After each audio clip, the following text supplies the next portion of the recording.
Today that I am privileged to speak from the seat of the majority leader. Because, Mr. Speaker, even when I sat on the seat, it is very warm, Mr. Speaker, unlike mine, which was very cold, Mr. Speaker. I didn't know the seats of Parliament have different warmth, Mr. Speaker. But, Mr. Speaker, I don't foresee myself leaving this seat anytime soon. I don't see myself leaving this one anytime. But having said, Mr. Speaker, as you are aware and as you have alluded to, Mr. Speaker, there is a court ruling. A ruling of court consisting of 3-judge bench, Mr. Speaker. Mr. Speaker, a court ruling has only got 2 decisions, Mr. Speaker. There is no third way about it. One is to obey it, and secondly, if you have any avenue of appeal, you exercise that right of appeal, Mr. Speaker. There is no third way about it, Mr. Speaker.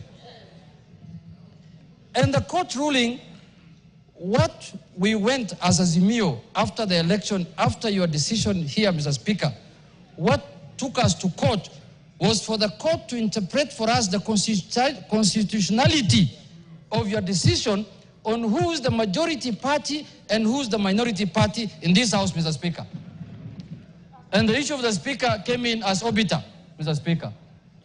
But what took us to court, we wanted to know, because when we arrived here after the election, we arrived here knowing very well that we are the majority party, Mr. Speaker. And we are the numbers. But midway, we ended up losing numbers through your ruling, Mr. Speaker. And that is what took us to court, to ascertain whether we are the majority and whether we are the minority. And luckily, the court has made its ruling, albeit late, Mr. Speaker. We expected this ruling much earlier than this time, Mr. Speaker. But it is better late than never. The decision arrived, and the decision has said that the Azimio party is the majority party in Parliament, Mr. Speaker.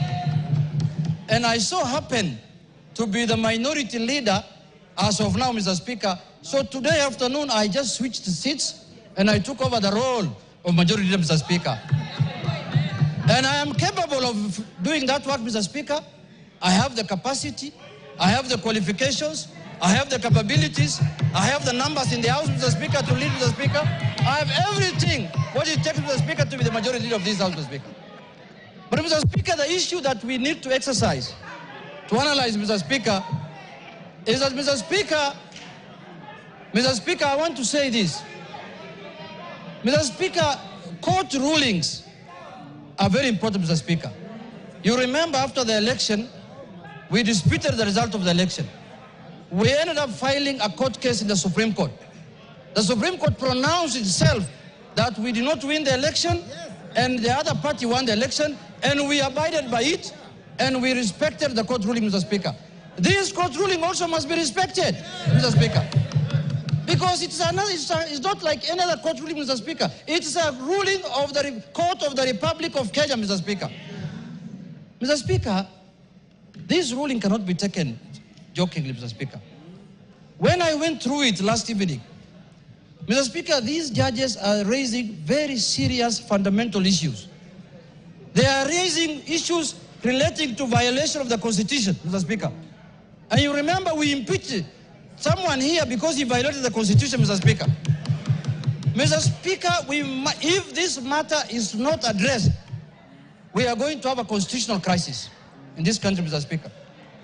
So for that reason, Mr. Speaker, jurisdictions all over the world and democracies all over the world that we borrowed from, even this presidential system that we are running today that is running in this country, Mr. Speaker. In the United States, there are times when the executive is from the Republican Party and the House is ruled by the Democratic Party, and life goes on.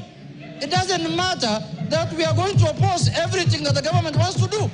If government brings here bills and policies that are of benefit to the country, we will support it, Mr. Speaker.